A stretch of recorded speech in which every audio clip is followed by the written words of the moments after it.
Welcome back to the show, founders and investors. I'm super excited for this special guest. We have Kameron from Social Docket. I watch a lot of her content. She makes I call them founder movies, where if you watch her content on TikTok and on YouTube as well, you hmm see that she's like highlighting her life and her journey in a very cinematic way.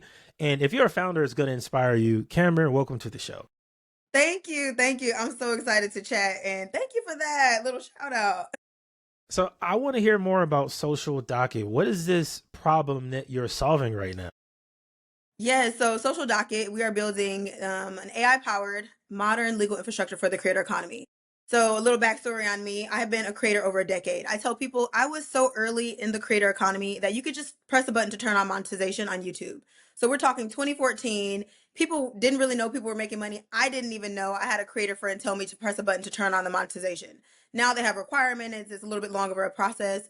But I was able to see the creator economy go from hobby to creators are making multiple millions, and now it's a $250 billion industry. And then during that time, I went to law school. So 10 years as a creator, 6 years as a lawyer, I started to realize there were some gaps in the market when it came to finding the right lawyer, having access to legal in a more sustainable, efficient, effective way. We've all probably had lawyers take a little bit too long or charge a little bit too much. So our goal is to try to make it more affordable, but also accessible. And AI is here to help us. 100%. I agree. I was going to ask you what makes you the right person, but I think having that blend of decade as a creator Yeah. and then law school, like that's the perfect marriage for this kind of product. How did you get this Thank you. idea to solve this problem? Yeah, so honestly, I feel like I had an unfair advantage where everything kind of just fell into place. And I say that because during the 2014 era of just casually creating content, I got my first few contracts. And then I also went to law school in 2016. So within that time period, I was able to use my own contracts to learn faster in law school to understand how to practically review contracts. And then, of course, you go to law school and your friends are like, hey, can you help us with our contracts? And I was casually helping them with the knowledge that I was able to learn. And then fast forward, I graduate law school, I pass the bar, I start practicing employment litigation, and I have someone that wasn't a friend say, how much do you charge to review contracts?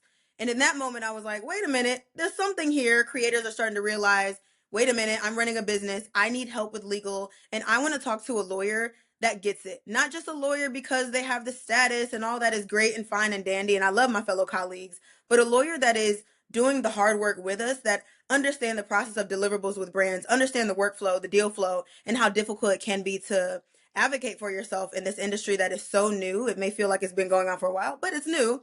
And I was using that as my unfair advantage because I'm also still working with brands. I'm also seeing the industry change in real time, and social media platforms change all the time, and I get to see it in real time. Man, and that's so real. It's so necessary because I got my first contract as a creator. One of my podcasts got sponsored in 2015.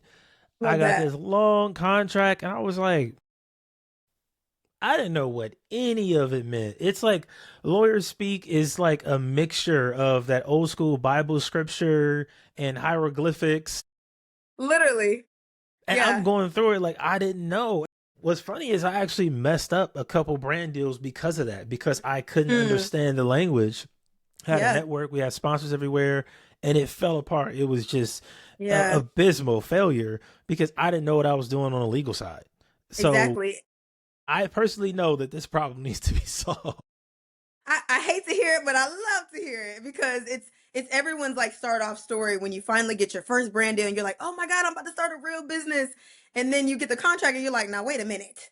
Who do I go to? It's either usually go to like a family friend or you try to reach out or you Google, but then the problem with that is you probably aren't asking Google, and then now we have ChatGPT. You aren't asking the right questions because you don't know what to ask. And then, like you were saying, there's this blur of a contract with this legalities and this legal language that a lot of times, honestly, truly, aren't really necessary. It's just we're in an industry with law where it's like, don't reinvent the wheel. This is how contracts always were. And it's like, welcome to the creator economy and tech where things are different and things are changing and law is just so far behind. So we're trying to catch it up quickly. Exactly. And I think this is a good problem. And I want to get a little into the actual business model now. Like, Yeah. how are you setting this up? Is this like a marketplace where founders can connect with different lawyers? Like, how does the business model work? Right. Yeah. So we are tech software. So we're a SaaS company. So we have two different ways that you're able to join our platform. We have our SaaS model where it's a monthly subscription. We're able to utilize our contract analyzer tool, which is a vertical AI tool. We were able to take all of the knowledge that I've had over the past 10 years as a creator, so hundreds of contracts, not just for myself, but think of any type of creator, we have those contracts. Whether it's digital media or traditional media. So we're thinking creators that go to the pipeline from I'm just doing brand deals to I'm getting on reality TV. We have embedded that in our AI tool. Also, creators that are doing more traditional modeling, acting, anything you can think of in the media and entertainment. We fed our AI, and it's quickly learning. I always say the benefit with using AI is instead of going to law school like a lawyer would have to do for 3 years, our AI is learning faster in like 3 months. So our goal is to get it as much information, as much data as possible to give the best outcome for creators that can speak that creator language, that understands that creator's workflow. So our monthly model, but we also understand that some people are like, hey, I may just want to use one contract here, one contract there. So we also have a usage-based model as well, where you can upload your agreement and utilize our AI tool to get your red lines, your summaries. And if you want to join monthly, we love that because then we can house your contracts in our workspace as well. And I just thought of this, but as you're explaining this, how would it work in a team aspect? Because for me with this show, I already host 5 episodes. I have to hire somebody to manage the calendar. And as sponsors are flowing in, it's like I'm gonna get to a point where I can't handle all of this by Exactly. myself. So can just add a team member to the platform, or they're like separate accounts? How does that work? Love that you asked this. And this is something that we've been actively asking our waitlist and our beta users to be able to get more feedback on what do they need. So this will be a feature we add on later on. So we're still super early stage. Listen, we ain't even got to baby food yet. So we're Similac, okay? That's the level. But we're having in our users, asking them questions, doing surveys, trying to figure out what's the next best features. And that's a question that we've gotten.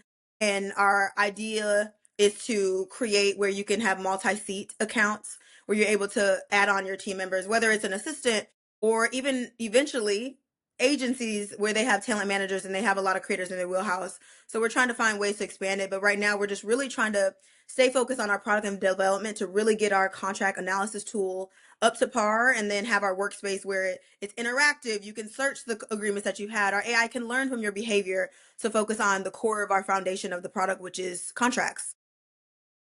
I like the way you set that up because on the agency side, I run into a lot of those. And it's like if I have that agency, I would have to hire a lawyer to review all the contracts.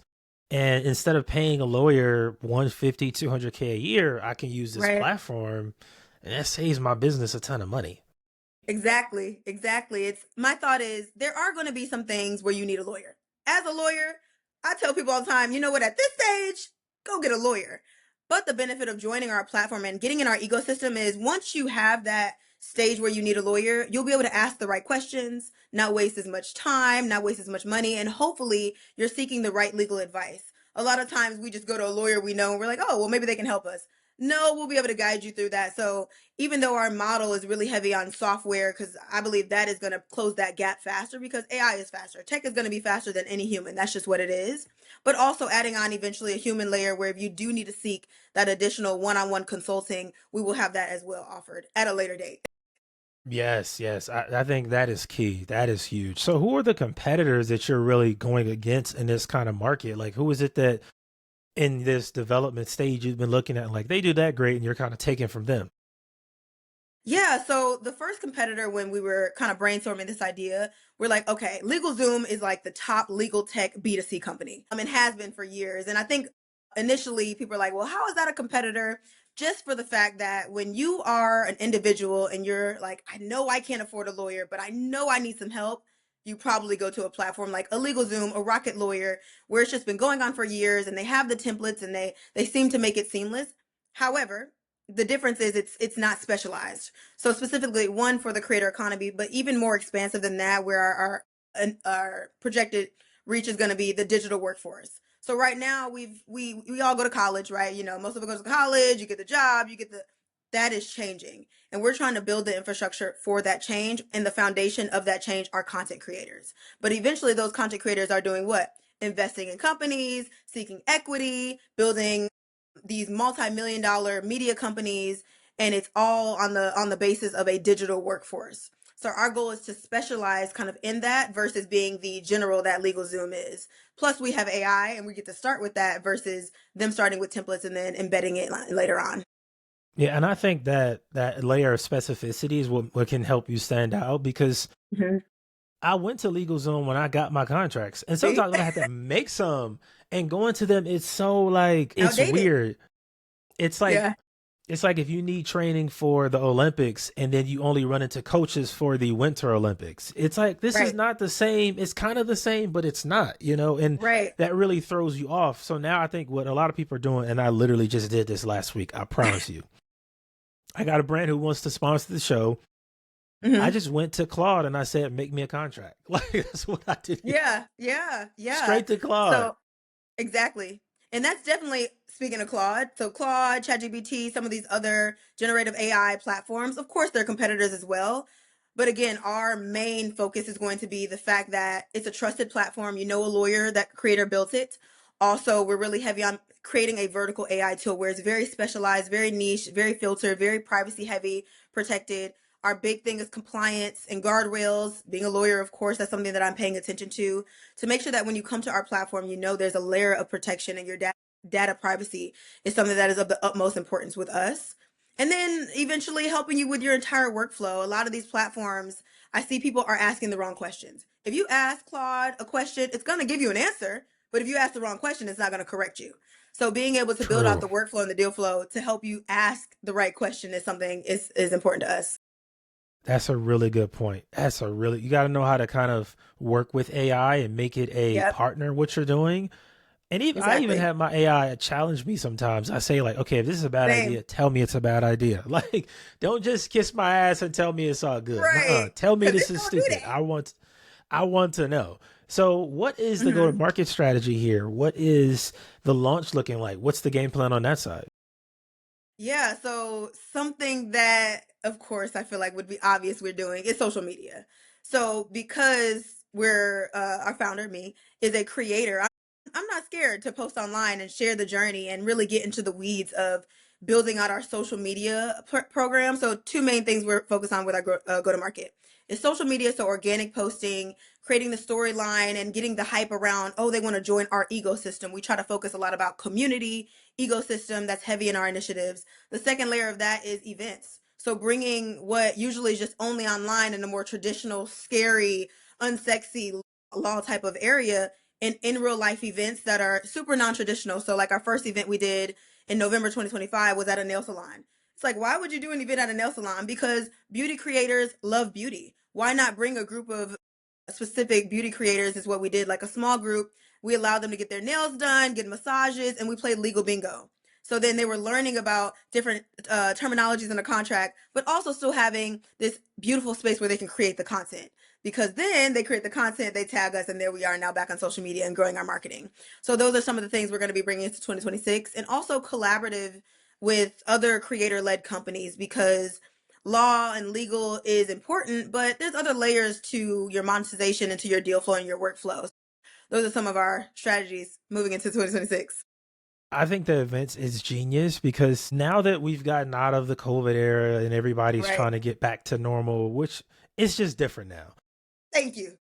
I've kind of learned that like people want to do events. People want to get Hmm. outside and shake hands and get pictures and all of those different things, especially if you can make it an experience. Like if it's Instagrammable, that's like that's huge now.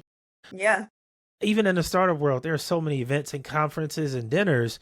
There are some that stand out more than others because they really sure. prioritize giving people that spotlight to where it feels different. Hmm. It's a whole experience where you go home and you tell your partner like, "Oh my god, this event was way better than all the other boring Yes. conferences I've gone to." You want to stand out. Yeah, and making it intentional, like there'll be a combination of course, we'll do the panels, of course, we'll do the larger events, but I've been to a lot of events as a creator and I've been exposed to things that I did like or didn't like. And I think something that we plan on doing a little bit different is like really curated, where it's like the creator shows up, our potential user shows up, and it's like, oh, I get a named bag, like my bag has my name on it, and there's specific things in there that I like, that's for me and my content. So we're really trying to focus on that as a part of our growth and marketing strategy. I think it would be genius to have like and I'm doing this for my brand as well. And I think anybody can steal this because Yeah, yeah. if events are next level, when you can have a smaller event that's more exclusive, like kind Hmm. of tied to the bigger events, I find that Yeah. that's where magic can happen because you have those VIPs, those key players. You give them the Hmm. spotlight. You make them feel special. Like imagine if somebody Exactly. went to a dinner and they walk past life-size cutouts of themselves, like Whoa, that's little great. things like that, and they're like, I love I that. gotta take a picture with myself, right? Like those Now, if kind y'all of see me little do that, I stole things. it from Chris. It's just I think if you're going to start a startup now, those are the ways that you stand out and you make brand a real thing where people know, Yeah. man, if you go to Cameron's event, she has life Yeah. size cutouts. She puts you on a Yep. big screen on a jumbotron. Hmm. Like it's huge. It's a whole thing. And it's Yeah. more of that experience. And you don't do it for everybody, just a small group of the super members who supported you since day one, and not just the random influencers who are popular, but the people who Right. support your brand who are gonna post about you 50 times. Like that's the kind of relationship that I think we as founders have to really lean on For because that sure. builds your brand authority within your specific vertical.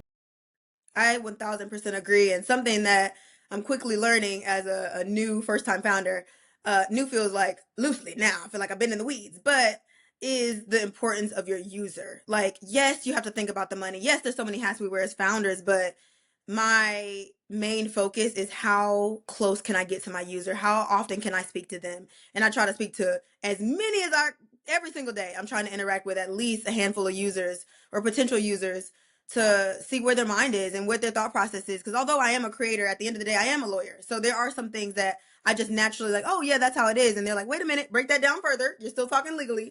So our goal is just to talk to as many users as possible, potential users.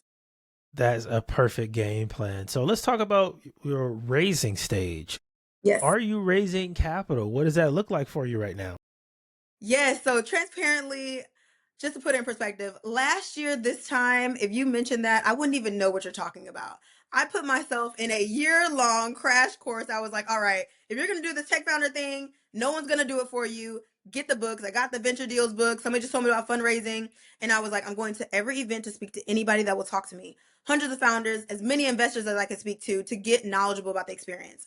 So last year, Q4, I was like, okay, I had a call with my team and I asked them, are y'all in this for real? Because when I start talking to these investors and I say team and I say, because I'm the non-technical founder, I need to know that I have a team that's behind me. And they're like, let's do it. Once I got that, I said, all right, we're going to start this raising process and really building out our investor list and having those conversations and seeing how many warm intros we can get. So then at the start of this year, we've really hit the ground running when it comes to fundraising. So we are raising right now, early stage, pre-seed, but excited to see where this goes for Q1. So, what kind of investors or firms are you looking to work with? Yeah, so of course you have like your dream ideal situation. For us would be investors that understand we're creator led, even though we are kind of legal tech foundation, but we're creator led and live in New York, so excuse the noises. It's all right. But someone that has experience in the creator economy when it comes to creator led brands, even legal tech, B2C and SaaS is definitely something that we would love to collaborate with when it comes to their portfolio clients. Okay, and how much are you looking to raise? Right. So interesting you ask on a podcast. Can I say legally? I know I can say I'm raising, but You don't can I have to say say how the much? number. You don't Okay, have yeah. to if you don't I want know to. I be reading the SEC. I'm like, I'm trying not to get sued because I know I can say that we're raising. I'm never sure if I can say. I know publicly we can't say how much we're raising, but we are raising. But I'd be glad to have a conversation if people would love to know. We have everything ready. We're in Corp C Corp, all the things. We have our data room. We're in heavy conversations with potential investors. We have received our first angel check, so that's a huge win and a huge milestone. And we're excited to close the round soon, hopefully. I love it. Okay, okay. So, last couple questions before we get out of here. What's the long-term vision for this company? What do you see it looking like in 5 years? Ooh, I love this question.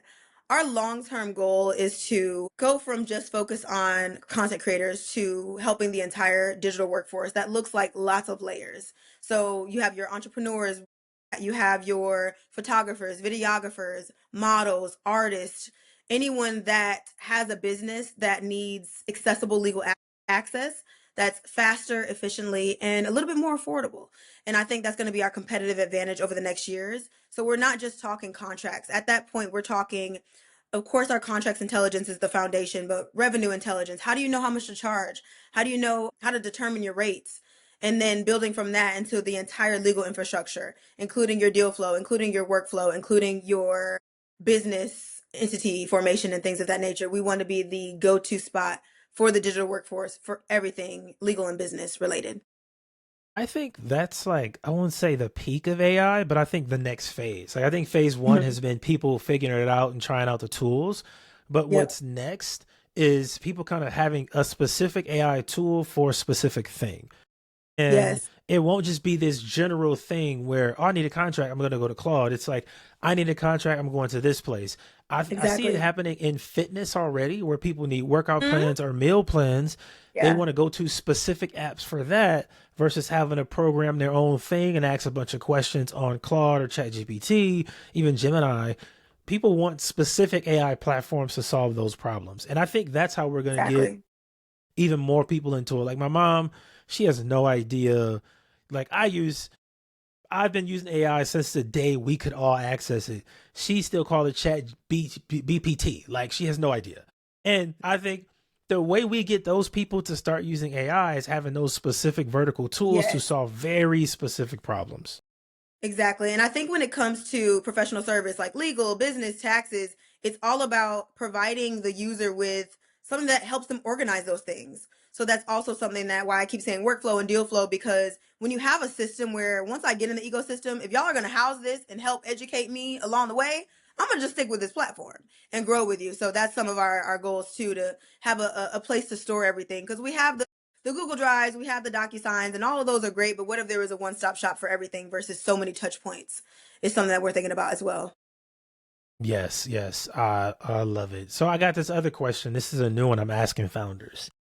If you had, it's not bad, it's an easy one. One line to pitch to investors. Go. One line to pitch to investors. Law is outdated, and the creator economy is a $250 billion industry, and content creators do not have access to lawyers. And what they're doing is using generic AI tools, which is why we're building Social Docket, which is a specialized vertical AI tool providing the modern legal infrastructure for the creator economy. Love it.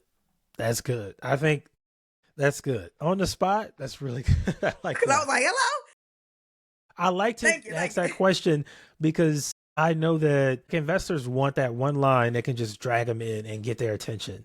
That's going to tell them who you are, the problem you solve, how you can help people. You have to get them fast, and Yeah, I think that's perfect. So I definitely think you have something special here. thank If you. there are founders out there listening who want to get access, want to be join the beta and try things out, where can they go?